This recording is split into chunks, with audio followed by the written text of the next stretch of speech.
Welcome to Mindstruck Meditation and Awareness Studio.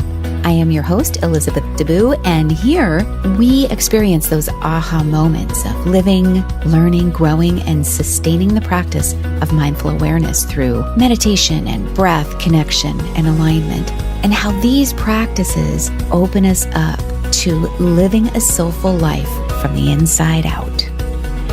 Welcome back to another episode 12 of Mindstruck Meditation and Awareness Studio. Thank you so much for joining me. I can't even tell you how much I appreciate hearing from you, that you're listening. I appreciate getting questions and comments and reviews. Thank you so much for engaging. It's why I do what I do.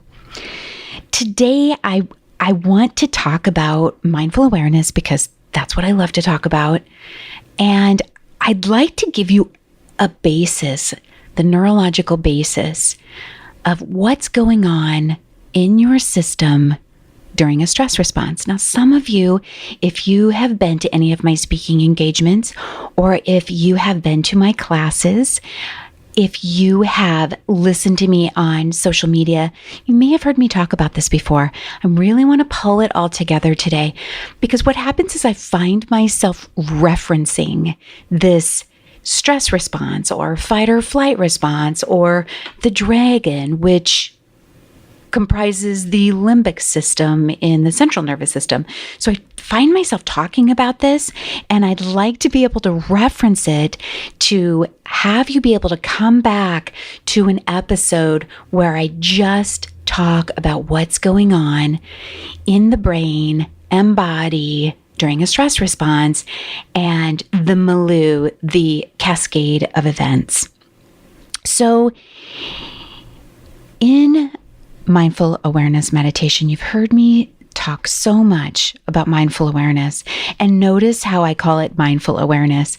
And a lot of times people just call it mindfulness, but the awareness part of it is really, really important from my perspective for what I teach and how I think we can really encompass this as a habit, skill set, a practice, and ultimately a lifestyle. Awareness is really a state of being. Mindfulness is the how. Awareness is the what. So let me talk about that a little bit more later on. So hang in there. Today in this episode, I would like to talk about the structure, function, and health, how meditation actually changes the brain. I would like to share with you the benefits of meditation from a physiological standpoint, a physical standpoint, and highlight this physiology and anatomy of a stress response, giving you a solution, giving you an option, giving you some more choices and some more freedoms. It's not really to fix the stress response, at least not initially. It's to give you more choices when you know you're heading into a stress response. But some of us out there, myself included, I love information. I love and value knowledge. And I think for me and the way I process things, too much information can make it overcomplicated. But if we can distill it down into really understandable pieces of knowledge, then we can apply them much easier. We'll go, oh yeah, I remember that's what Elizabeth said, and now I'm going to try this today. And then slowly you'll begin to dovetail it, implement it, inject it into your life, bookend it, maybe sort of kind of create something with it, but ultimately being able to create a lifestyle of awareness, right? Also, today I would like to teach you really how to meditate and shift your nervous system out of the stress response. We're not talking about fixing it because most of the time we can't. You've heard me say that before, and I'm sure I'm going to say it again. We're not trying to fix anything. We're shifting. We're moving the needle. We're opening up our freedom and our choices. Okay.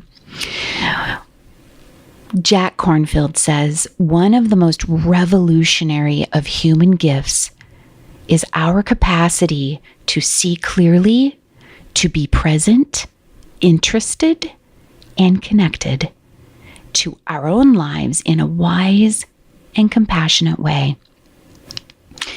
This is where ancient wisdom and modern science, they agree that the capacity for presence, awareness, and mindfulness can be developed. This is ancient. And now science is proving it. Science is backing it. For those of you who are more comfortable getting on the train when there's been some scientific evidence, now's your time, because there's a lot of evidence, a lot of scientific data to say that the capacity for presence, awareness, and mindfulness can be developed. Okay? The research has been very clear. It shows that the practice of mindfulness is profoundly healing. It allows us to tend more wisely to our body, to our bodily needs. It teaches us, it gives us the option, the choice, the opportunity to listen carefully to our heart. It brings compassionate understanding to our mind, our crazy mind that just can come up with all sorts of monkey business. We can bring compassion. Even if we don't have understanding, we can definitely bring compassion to our mind. And when we get that self-compassion, we can bring that compassion to our fellow humans. And then that, my friends, is what we are reverberating out into the world. A lot of people end up asking me, like, Elizabeth, okay, mindfulness, it's kind of one of those buzzwords. People are talking a lot about it. Anybody in meditation, there's Deepak and Oprah, and sounds true. They have a litany of options, of classes. You've seen apps that come through, sponsored advertisements. You've heard your coworkers talking about it. You've heard maybe your partner come home and say, you know what? We had a little workshop today at work where a presenter came in and they talked about mindfulness, because it's very, very, it's like common. We all know about it now. Well, mindfulness is the how of mindful awareness. Mindfulness is considered a form of meditation. It's a type of meditation. There's transcendental meditation. There's prayer. There's contemplative meditation. There's a lot of different types of meditation from a multitude of different traditions. We're talking today about mindfulness as a form of meditation. So the classic definition of mindfulness is paying attention in a particular way, on purpose, in the present moment. Most importantly, this is important, non-judgmentally. Like if I had a whiteboard right now, I'd be circling that in red so that you could kind of sear that into your brain. That non-judgmental piece is huge. It's not the first step, for sure. It's paying attention is actually the first step. Just becoming aware. That's the first step. So, how we will become aware? We will become aware by paying attention, okay? Awareness is the what of mindful awareness. Awareness is the ability to know and perceive, to feel or to do, to be cognizant of events that are going on in your body, events that are going on in your environment, things that are occurring. You're perceiving these. And even more broadly, we really can say that awareness is the state of being conscious of something. Okay? What we're going to pay attention to in the way I teach it is we're going to start paying attention to breath as the vehicle to access the how and the what, the mindful awareness. In present moment awareness, my opinion, the key to present moment awareness is breath. It's the fastest way to become present because when you're tapped into your breath, you know for sure you're in your present moment. That's how you check that. If you're wondering if you're in your present moment and how to do that, fastest way, just drop into your breath and feel it. Then you know you're in your present moment. That's how you can be sure. It's really that. That's important enough. But it's also the fastest way to shift the nervous system. We're shifting the needle, creating more choices for how we respond in life. So this is what I call a stop, drop, and breathe. And if you remember, if you listened to last episode number 11, I talked about formal meditation and informal meditation, right? What I'm going to talk about with the stop, drop, and breathing, this is really an informal meditation, though you could use it in your practice in a petri dish. You're in your formal practice, you can definitely use this. And if that's all you did, it's still meditation, to be sure. So the stop, drop, and breathe, what I like, the way I teach it, the way I use it, the way I implement it in my own life is stop, dropping, and breathing in the moments of my life. That's the informal meditation. Okay. So let me just take you through this right now. Okay. I want you to, if you're not driving, of course, close your eyes and just drop into your breath. For those of you who follow me, you've done this before. For those of you who haven't been following me, and this is the first time you've heard me talk, believe me, I'll say it again. I'm always cueing to anchor in the breath. Dropping into the breath and feeling it. Feel the breath as it fills your lung on the inhalation. As it expands your lungs, as the oxygen enters into your lungs, your ribs expand. You might even notice the skin across your chest stretch a little bit. Meanwhile, your belly is pooching out. And your shoulder blades might even be opening up so there's more room in the front part of your chest to get some air in. All these are bodily sensations in your present moment. And on the exhale, you follow the air out as your lungs soften, your ribs soften, recoiling automatically. Your belly softens. Your diaphragm is doming up. And that air is leaving your being. Once again, taking a deep breath in through your nose, feel the air, feel the temperature, feel the air and follow it through your respiratory passages. Follow it all the way down into your lungs as your lungs fill up with air. And notice as you're breathing, some of the thoughts or emotions or memories, you're just noticing those are coexisting with the bodily experience of breathing. Now, here's where sometimes you just continue to breathe, continue to focus on the breath with a little bit of attention on my voice. You can do both things, especially when you practice stop, dropping, and breathing. You'll get very, very good at that really quickly. So as you're breathing in and as you're breathing out, you'll notice that your mind is still running. The ticker tape is still moving. It's still going. The key here is to just let it go. Let the mind go. Let it discharge. Let it throw out all sorts of ideas. You can call them whatever you want to call them. Distraction. You can call them a memory, a story, whatever it is. You can label it grocery list, or boredom, whatever you want to label it, and then let it just float on by. Acknowledge it without hooking into it. Acknowledge it as if these mental events are just like passersby in a crowd.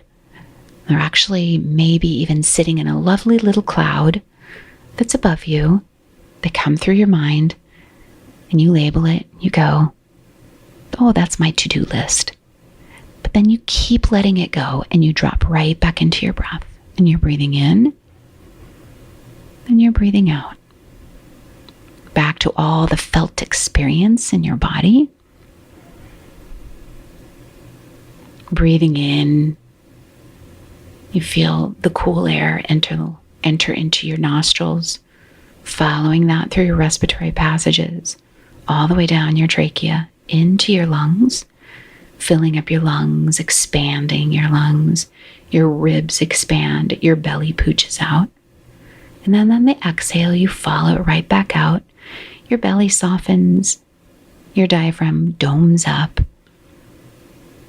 your lungs recoil, your ribs soften, and the air moves up and out of your passages, your respiratory passages. And notice the temperature of the air, the oxygen, as it leaves. What does that feel like? Take a couple more breath cycles just like this. And when your mind wanders, just gently bring it back and anchor in the breath.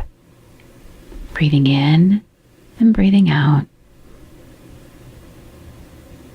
Okay, so why, you ask, why is the breath the fastest, most effective, most practical way to come back into the present moment? And here's why. Because if we are alive, we are breathing. Okay? It's always there. And that's how you know you're in your present moment. Is how many times have you actually, like, let's say you've driven to work or you've driven to the grocery store or you're going to see family members where you've gone 100 times and you get there and you're like, I don't even remember the journey here. I don't even remember the route I took. You probably know you took the same old route for sure, but it's just the route. And then you're like, wow, that's kind of freaky. Have you ever done that? I know I have. And so when we're doing that, we're actually not in our present moment. We're in whatever story or memory or list or whatever, wherever your mind is taking you, and you're just along for the ride of the mind, which is crazy. It's like a circus in there sometimes, right? So it's easy to feel pretty out of control. So if we have a way of something of coming back to that's predictable, we can count it. It's always there. It's your breath. It's always there for you as long as you're alive. Okay? It's rhythmical, predictable, and a present target for your awareness. It's always with us. And it's in the present moment. And breath, honestly, when you this is on a sort of super conscious, not even super conscious, but I'm just going to talk about it like that in a little bit of a more expanded way. But as soon as we begin to pay attention to our breath, you watch, your body starts to relax almost right away. It helps us feel safe.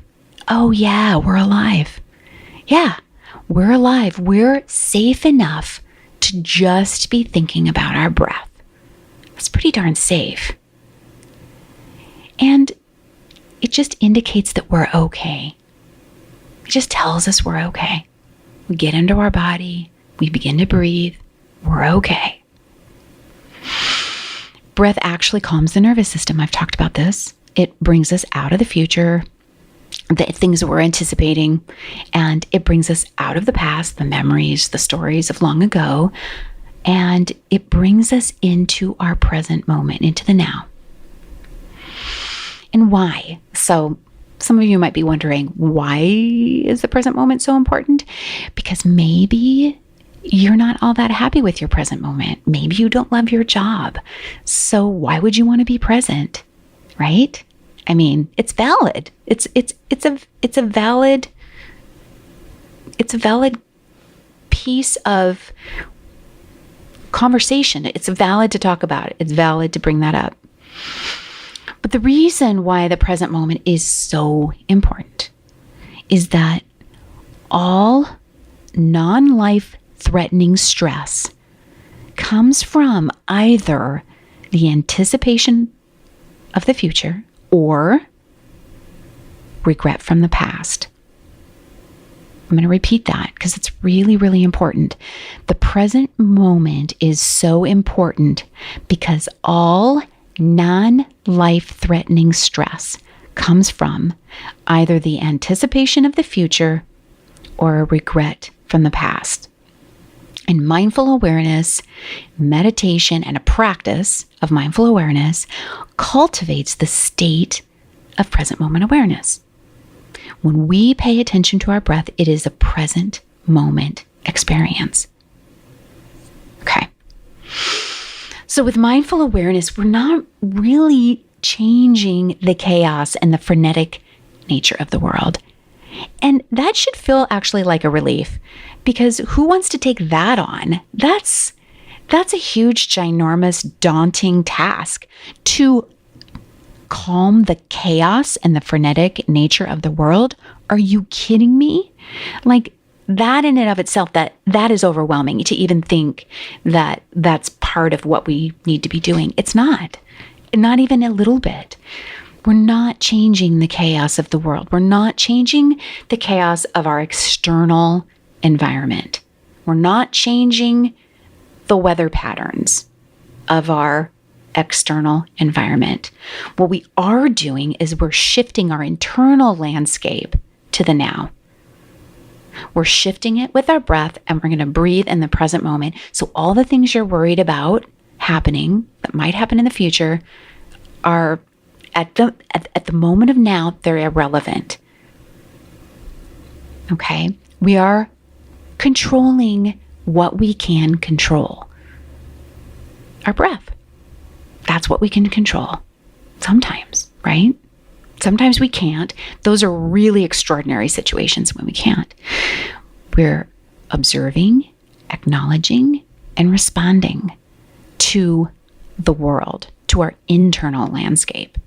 And when we come to the present moment and we begin to breathe and we begin to shift our nervous system, now there is where we can make a change.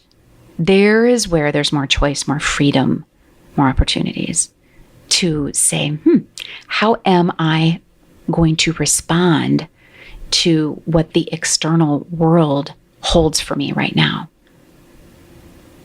Okay. So when you get into your now with breath, it definitely takes practice. The flow of it is this.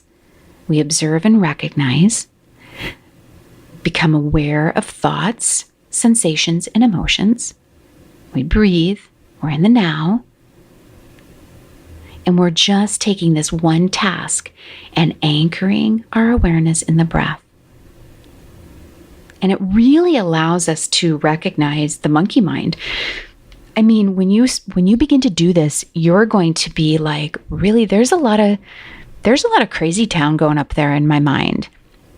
And it's true. The mind is kind of like a little wild monkey going from one topic to the next, to the next, to the next, telling us all sorts of stories, bringing up all sorts of memories, all things that really are not that relevant to the now. But it is the nature of the mind to do that. So get used to that thought. We're not trying to calm the mind. We calm our inner being and we let the mind do its thing. But the more we calm our inner being, the more we realize, oh, I'm going to observe and acknowledge and recognize that I don't necessarily have to hook in to every story, every memory, everything my mind is telling me. We're not hooking into all of that. But without a practice of being in the now, our mind would kind of want us to believe that we need to hook into all those at the same time, which is where the overwhelm comes from, right? So I want to talk about the stress response and the peripheral nervous system. Okay. The peripheral nervous system is like the nerves that go to everything of the nervous system besides our spinal cord and our brain. Okay, it's the nerves that go to our muscles. It's everything but the spinal cord and brain. So it's what is happening in our body, essentially. So there's two parts to the peripheral nervous system. The one part is the parasympathetic nervous system. That part of the nervous system regulates rest and digest. And it really is this, when the parasympathetic nervous system is dominant, and it should be dominant. I mean, it's designed to be dominant like 90% of the time, something like that, maybe even more. And this part regulates basically the vegetative, sort of mundane feeling. Like it's like this state of the parasympathetic nervous system being dominant really lends itself to digesting and to sleeping. So very, very calm. For many of us who are a little bit addicted to adventure or excitement, this part of the nervous system, when we're calm, it could actually register as boring instead of calm. I mean, that's just how the parasympathetic nervous system works. It just feels very mundane, very vegetative. The sympathetic nervous system is that other branch of the peripheral nervous system. And the sympathetic nervous system regulates our fight or flight response, our stress response. This part of our nervous system has evolved throughout the entire animal kingdom, and it's life-saving. It is evolved for life-saving purposes. The parasympathetic nervous system, rest and digest, it's involved in all those activities. If you want to sleep well, you need to be in parasympathetic nervous system tone dominance. If you want to be able to digest, if you want to be able to eliminate, okay, all those things that people who are stressed out, sometimes they're constipated, sometimes they have diarrhea, a lot of times their stomach hurts, and a lot of times they don't eat. And they can't sleep, or they kind of pass out when they go to sleep and wake up 2 or 3 hours later and then can't get back to sleep, at like 2 o'clock or 3 o'clock in the morning. These are patterns. These happen to many, many people. So if that's you, know that this is really consistent in your nervous system. This is like your nervous system under the circumstances, because it thinks it's in a stress response. It's doing what it knows how to do. And it's common. It's a very predictable pattern we see in people who are stressed out, whose nervous systems are not functioning in the parasympathetic rest and digest dominance. What they are doing is they're functioning in the sympathetic nervous system dominance, in that arm of it, which is responding to the needs of our body during a stress response. Okay? So you can see where I'm going with this. Right? In a fight or flight response, in a stress response, we move from a real quiet, restful, receptive state of equilibrium. That's that parasympathetic tone, to a really quick arousal readiness response. That's the sympathetic tone. And this system is life-saving when it's elicited for an actual life-saving need. Like if a car pulls out in front of you in traffic and you are called to make a quick response, we want your sympathetic nervous system, your sympathetic tone, to be very quick and very responsive, very reactive, in fact. Now, during a sympathetic stress response, it's fine. That should be happening. And so this is what it looks like. Imagine in your mind's eye. Imagine a baseline parasympathetic rest and digest kind of line, almost like that, like the heartbeat. Imagine that the look of the heartbeat, electrical heartbeat, how it looks when it's just between beats, okay? And then it spikes up during a sympathetic response. The electrical spikes up. Imagine that. And then as soon as the stress is gone, ideally it should go back down to baseline parasympathetic rest and digest tone. And that takes a little bit. We're talking about 10 to 20 minutes to really, to move through that stress response, because, when somebody's pulled out in front of you in traffic, it kind of shakes you, and you can feel the adrenaline, you can feel the cortisol, you can feel all that for a little bit, and you can kind of feel how reactive you are. And then you're canvassing your environment to make sure you're safe, and no one else is going to do that. And is the interstate safe? Is the car safe? Am I safe? Are all the people in the car safe? All these things are rapidly firing through your mind, and your body's kind of still responding to that adrenaline and cortisol that was quickly, basically pulsed out into your system for that quick response of getting out of the way of a car that pulled up in front of you, right? Okay, so the idea is to, yes, go up into that sympathetic stress response and then go back down to baseline. Even though it takes 10, 20 minutes, fine. Going back down to baseline. The problem is that many times we're not coming back down to baseline. Many times, like I was talking about earlier, we are so used to feeling stressed out. Rest and digest is not our baseline, because what happens is we're stressed out and we have that spike, and then it comes down a little bit, and then we spike again, another stress, another stress, another stress. And this is just depending on the environment that you live in. This is really common.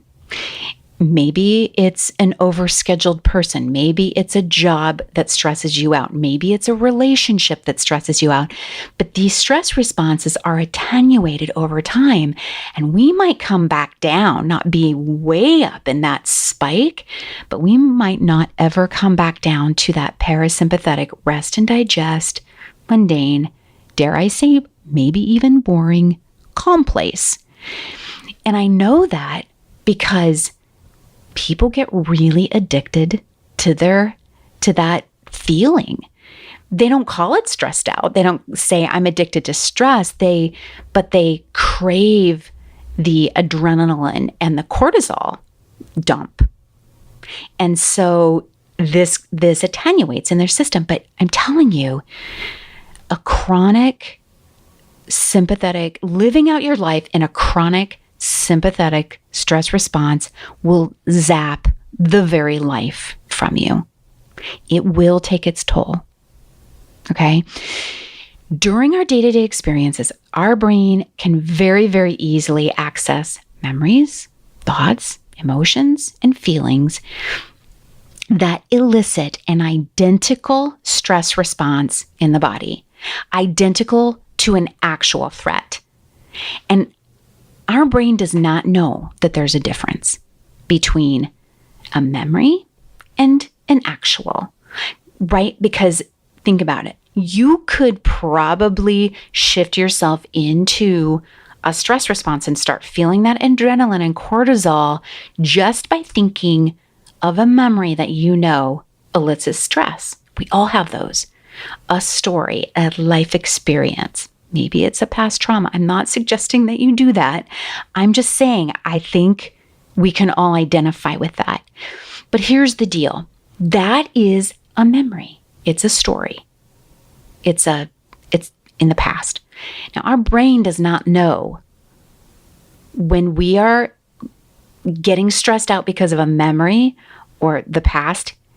It doesn't know the difference between, oh, that's just a memory, and this is actually, I just had to save my life and swerve my car so I didn't get hit by a very fast oncoming car. Our brain does not know the difference. Okay? So what we want is to recognize that this is going on in our body. I mean, be really clear and be very aware. Either heading into a stress response, I know myself when I'm in a stress response, or I'm full on in a stress response. To become aware of who you are when you're stressed out is really, really helpful. Okay, it's usually that part of ourselves that we don't really like and we'd love to not pay too much attention to, but to know ourselves as the stressed out person is helpful. Okay? The fight or flight system, the sympathetic nervous system, asks no questions. When you have a stress response and it's elicited, it doesn't say, now, is that a memory or is that actual? No. There is no thinking whatsoever. Zero thinking, because thinking takes too long. And the fight or flight response, its job is to save your life. There is not going to be any thinking whatsoever going on. Okay. And let's be clear about this, because if anything, we should be just dumping heaps and heaps of gratitude into our sympathetic nervous system for saving our life, because it has done that many times, hundreds, thousands of times in our lives. So let's not demonize the fight or flight system or the sympathetic nervous system. No way.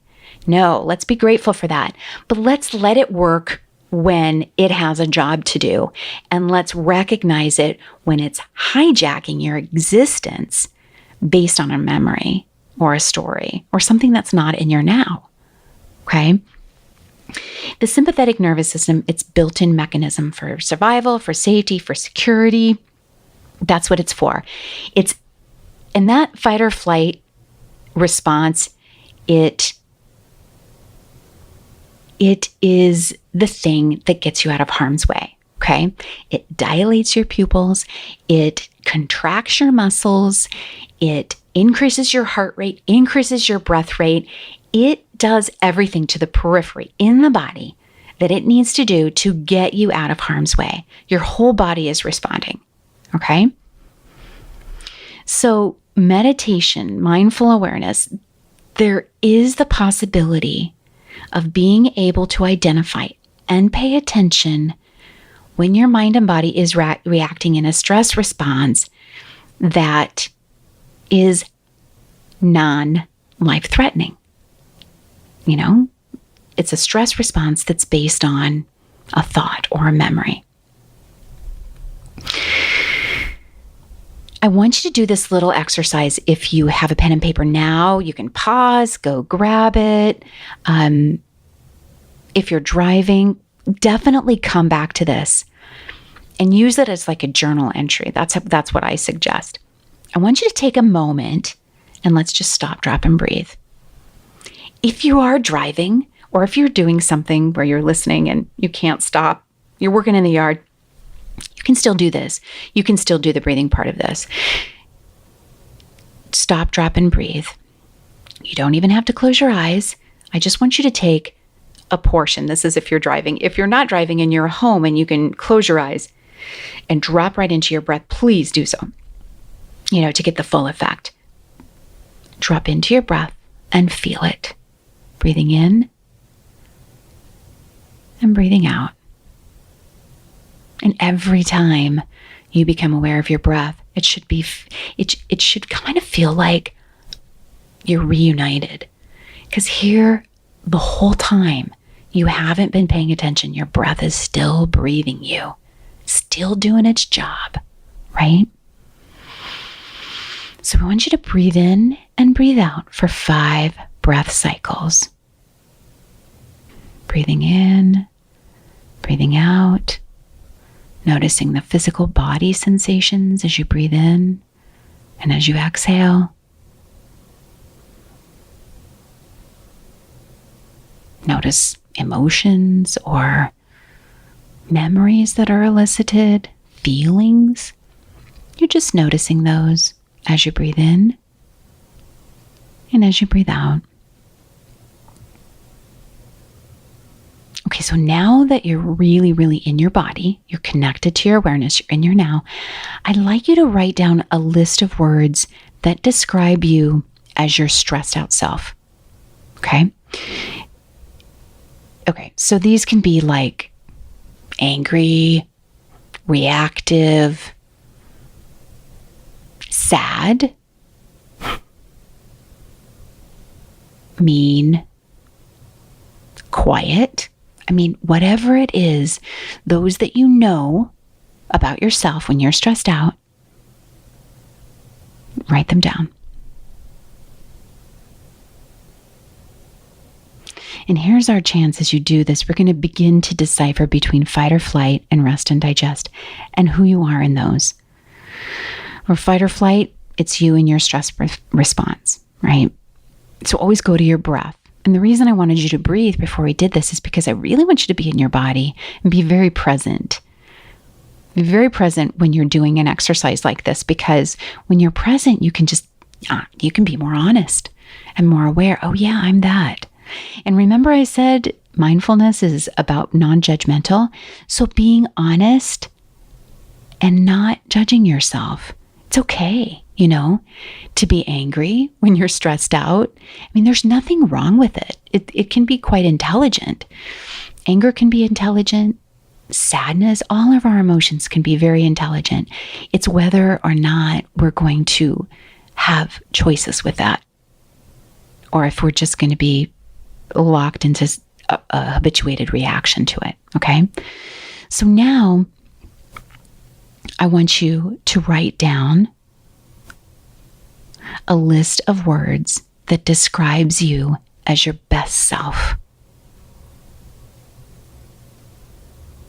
Maybe that's loving, kind, compassion, focused, creative,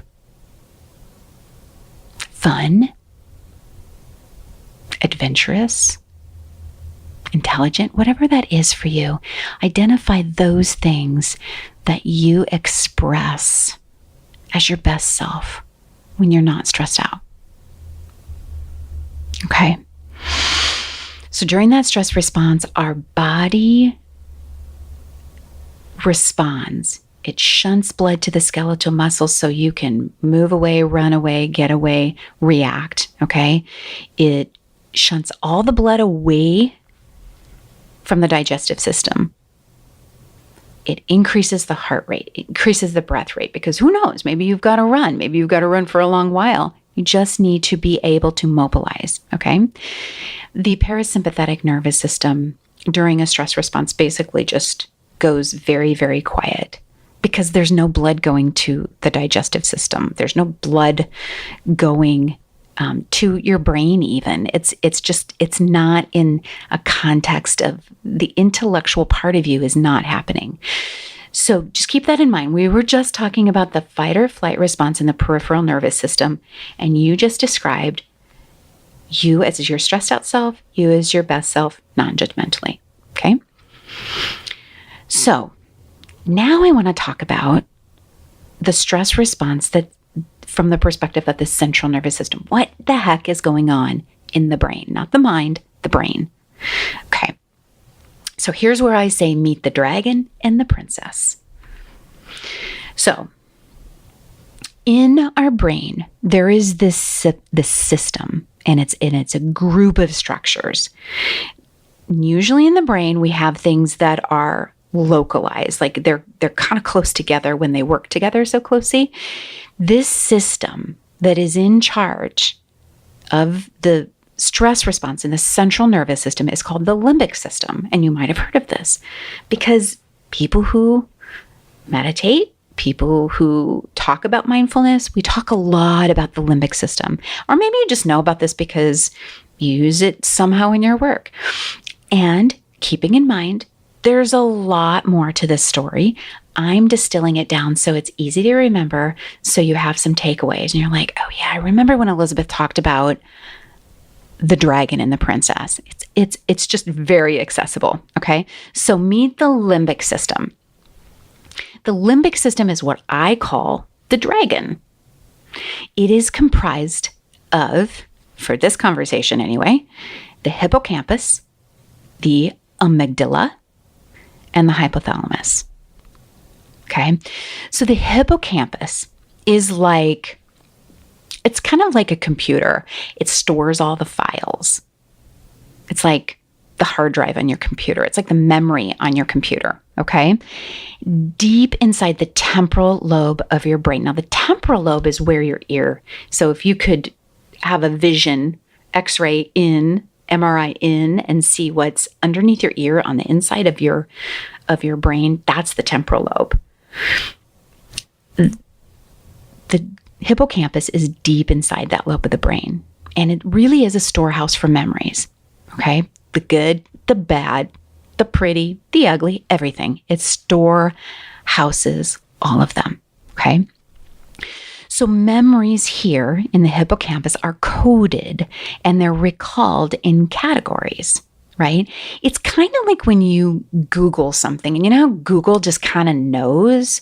It knows how to autocorrect. It's like, that's weird. I totally butchered that Google inquiry, but Google corrected it, or it gave me the option to. So this is what the hippocampus does. It stores memories and codes them, and so that they're easily recalled, so that the hippocampus can easily come up with that file. Okay? So it codes them, let's say it codes them as stress memories. Stress memories activates a stress response in the central nervous system, which eventually will go out and create the stress response in the peripheral nervous system, in the body, okay? So here's the flow. Here's how it happens. You have thought. Let's say it's a memory. And your limbic system, or the dragon, a stress response, this memory is coded and recalled through the hippocampus, your memory software in your brain, and it codes it as stress. And so from there, a stress response is elicited. It's like, whoop, here's that file, and that file says we need to be stressed out. Okay, so that's the stress response is elicited, and at that point, the dragon wakes up.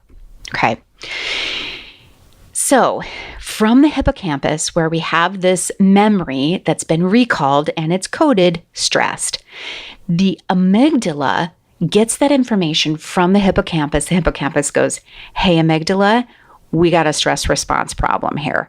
And the amygdala goes, oh, I know exactly what to do with that. And its job is to create an emotional reaction to the stress memory. Okay? The amygdala is responsible for our emotional responses to that stress memory. So it's been coded, it's been recalled, coded by the hippocampus. The amygdala goes, yeah, okay, I'm going to give you an emotional reaction to that. And what happens is the amygdala goes, hey, hypothalamus. The hypothalamus is kind of like the costume designer. And it goes, the hypothalamus is in charge of really just drenching the body, the peripheral nervous system, the peripheral of the body, everything besides the brain and the spinal cord. Its job is to take the information from the amygdala, the emotional response, and shift all the hormone levels into the bloodstream, elevates adrenaline, elevates cortisol, and it supports this fight or flight response that's happening in the peripheral nervous system. The skeletal muscles are getting ready to contract. They're getting ready to get you the heck out of there. And the hypothalamus really just costumes the body, getting it ready hormonally. Okay, so now we're in full on. We got the central nervous system that's feeding the periphery of the body going, yep, everybody on board down there, we have ourselves a stress response. And the body sends messages back up to the central nervous system, to the amygdala, to the central nervous system. It says, yep, oh yeah, we're full on stressed out down here. And the brain goes, oh, okay, great. And so the body's going, yep, we're in a stress response. And the brain goes, okay, well, the hypothalamus is going to keep on pumping out adrenaline and cortisol. And the body goes, great, because we're still in the stress response. And then it's this feedback loop going on and on and on. So this is what I call the dragon. The limbic system really is the dragon. The dragon has woken up. The dragon is our stress response. Now, the dragon is there to save our life, right? And it's fierce, and it's going to do whatever it needs to do to save our life. And as far as we know now, well, in this scenario, it was a memory So this is not a life-threatening stress response. This is based on a memory coded in that hippocampus, in that memory file, right? And the dragon is officially awake. This is when our stressed out self comes full into play. And we see this stressed out self, right? You know what I'm talking about. You just listed it. So the sympathetic nervous system in the periphery of the body has perceived the stressor and its physical reaction is elicited. And there's this perfect feedback loop that's set up. The body elicits hormones and physical responses. The brain checks in, denotes stress is still present. Hippocampus continues to draw up the stress memories, telling the amygdala, yep, we still need to be emotionally reacting here with the senses. It reacts and it sends the information to the hypothalamus, bathing the body in adrenaline and cortisol. This is the feedback loop, okay? It feeds itself over and over and over until it's interrupted, until the stress goes away, essentially. But let's say you're in a pattern, in a stress pattern. Let's say you're in the kind of an episode of life where you're repeatedly stressed out.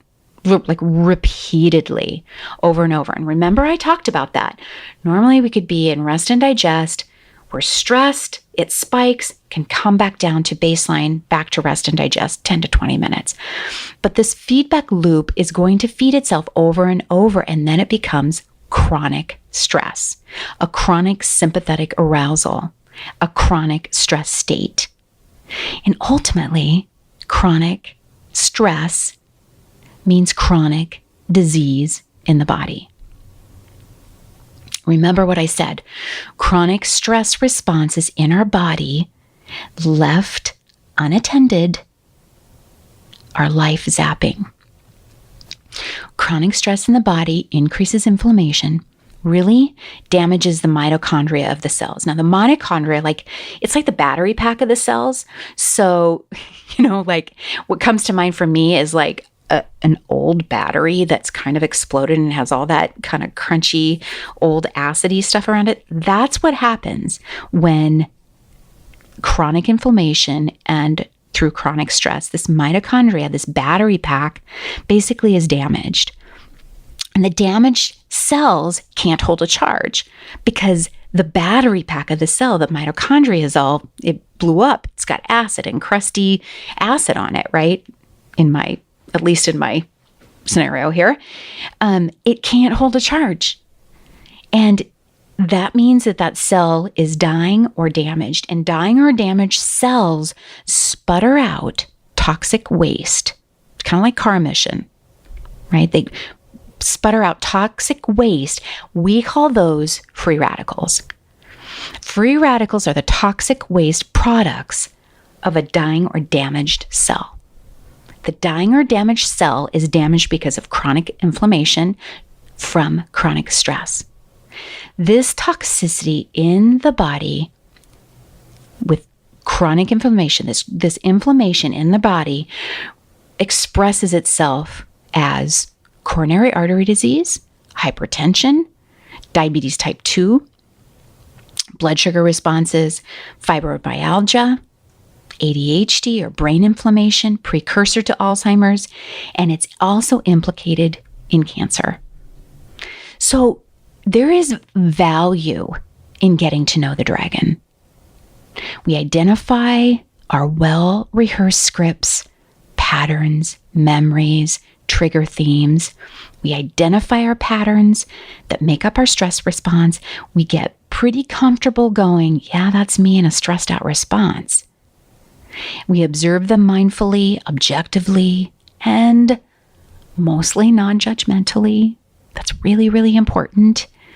And we pay attention in our moments, becoming familiar with what wakes up our internal dragon. This is good information for us. It may not be the part of us that we totally love and want to identify with, but here's the good thing. The dragon being awake can be episodic. It doesn't have to define you. Your stressed out self does not have to define you if you have more choices. And mindful awareness, breathing, gives you more choices. It can shift it from a moment of the dragon being awake, a few moments, 10 minutes, 20 minutes, and it can give you that information and give you the freedom.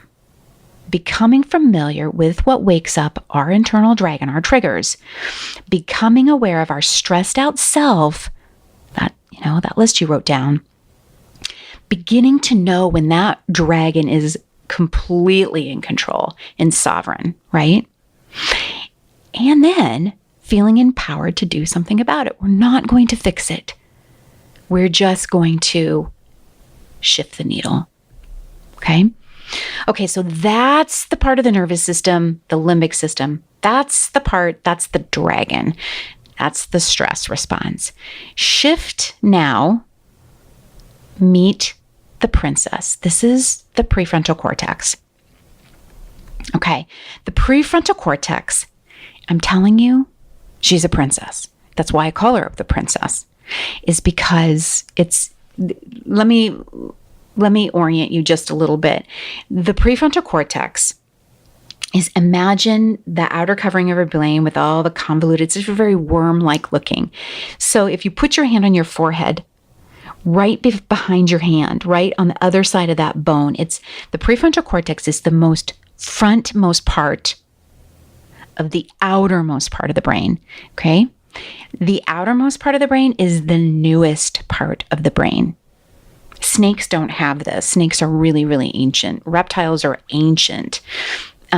Snakes don't have a prefrontal cortex. They don't have a neocortex. This is mammals who have evolved. And that's not to say it's better or worse. I'm just telling you that this is an evolved structure, okay? The prefrontal cortex is dominant and functioning. And when we are dominated by the prefrontal cortex, we are logical, we are creative, we're language-based. We can get our language really, really juiced up and give a lot of descriptors, colors. We can really come up with a visual with our language. When our prefrontal cortex is dominant, we are inspired, we are motivated, we're full of wonderment and compassion. It really is the expression of our best self. So through the prefrontal cortex, can I just call it the PFC so I don't have to say that big long word? Is that okay? Okay. Through the PFC, we connect with our best self. However, what makes her a princess is this. She fatigues very, very quickly. Okay. It's like when you're working really diligently on something and your brain just gets tired. Does your brain ever just get tired when you're at work? Sometimes for me, it comes across like, oh my gosh, I'm tired.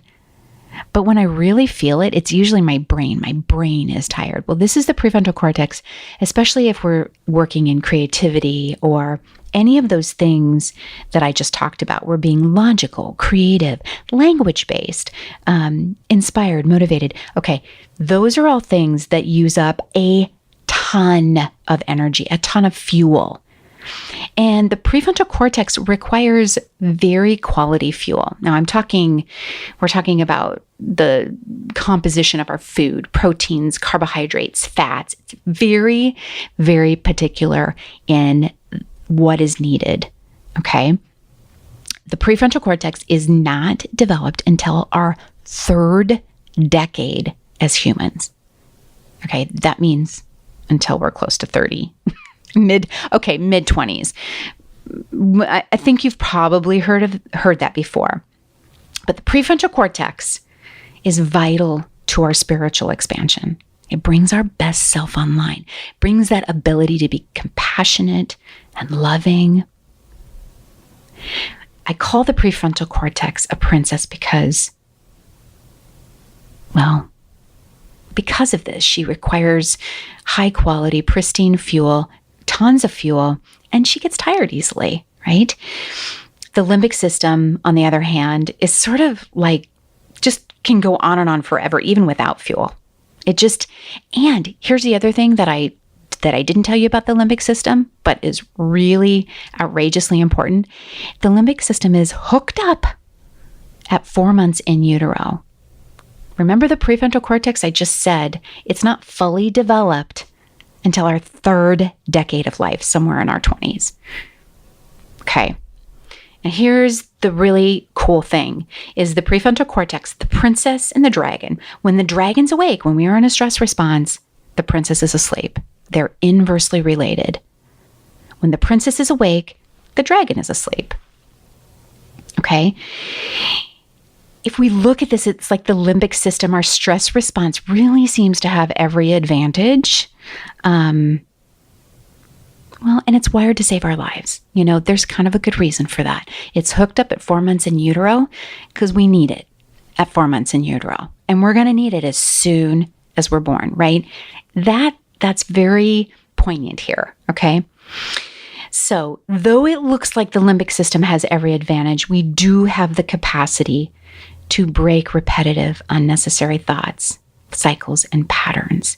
And we do have the capacity to learn how to exercise the prefrontal cortex with intention and with a process.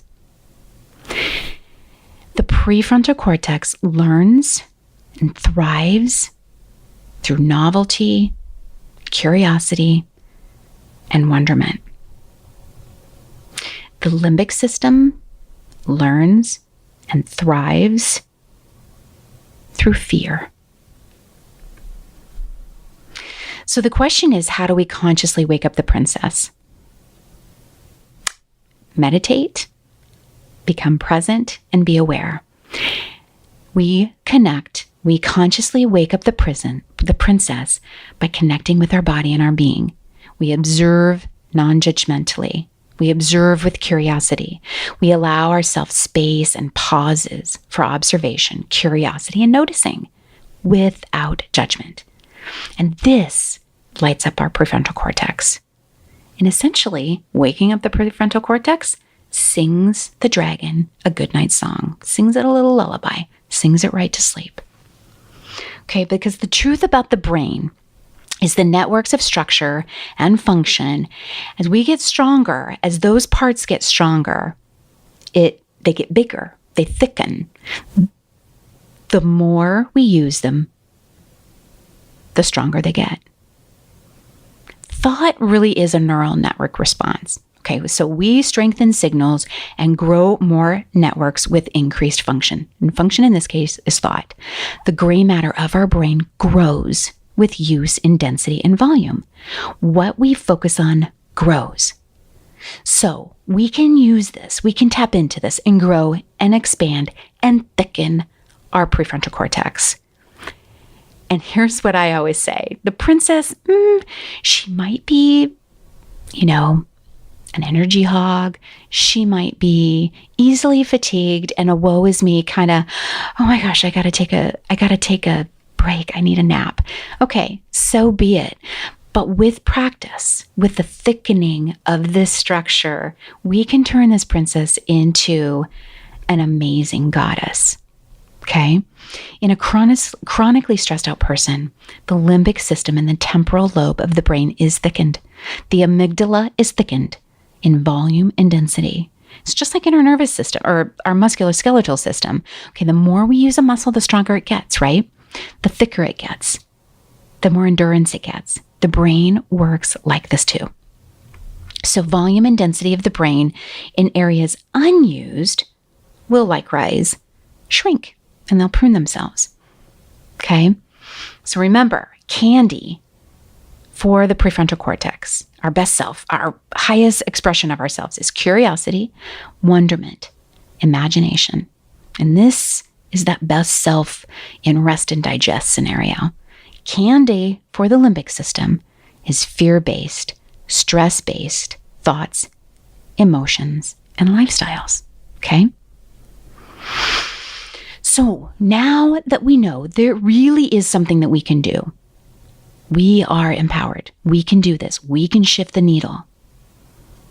I ask, which wolf will you feed? So as a Native American elder was asked how she became so wise, so happy, and so respected, she answered, "In my heart, there are two wolves, a wolf of love and a wolf of hate. It all depends on which one I feed each day. So I ask you again, which wolf are you feeding? Which wolf are you feeding as an individual? Which part of the brain are you feeding and growing? What are you choosing? The part you feed will thrive.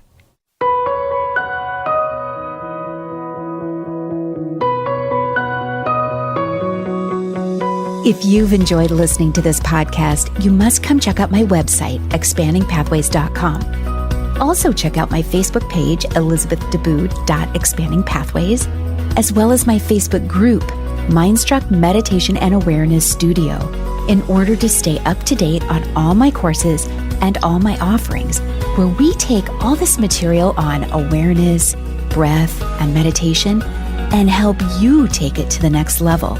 We apply it so you can live it. We'll see you there.